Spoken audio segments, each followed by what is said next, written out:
এই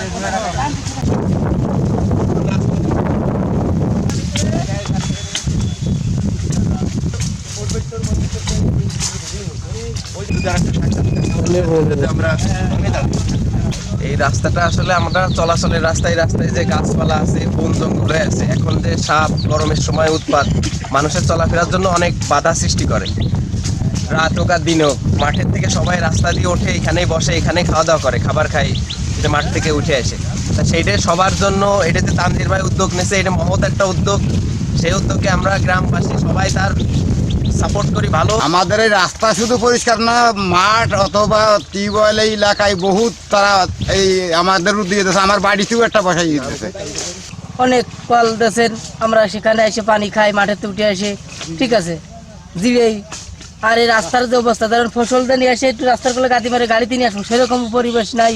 ইনি উদ্যোগ নিয়ে, তাদের পরিবারের সবাই উদ্যোগ নিয়ে এই আমাদের লোক নিয়ে আর কি কাজ করে।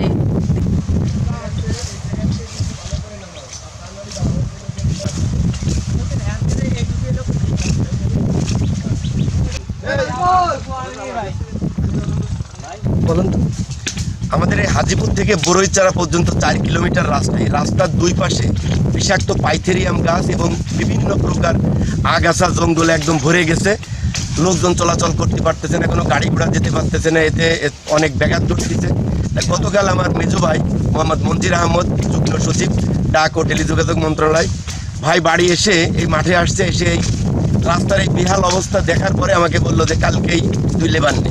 তা আমি আজকে 45টা লেবার নিচে এইখানে নিয়ে এই উদ্যোগ নিয়ে এই সমস্ত রাস্তাটা পরিষ্কার জনগণের সুবিধা।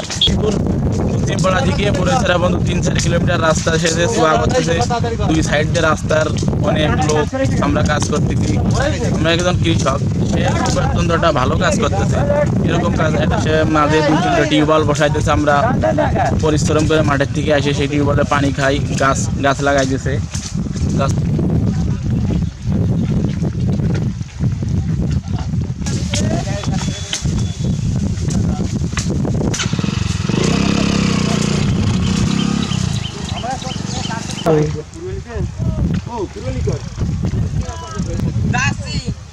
সামনে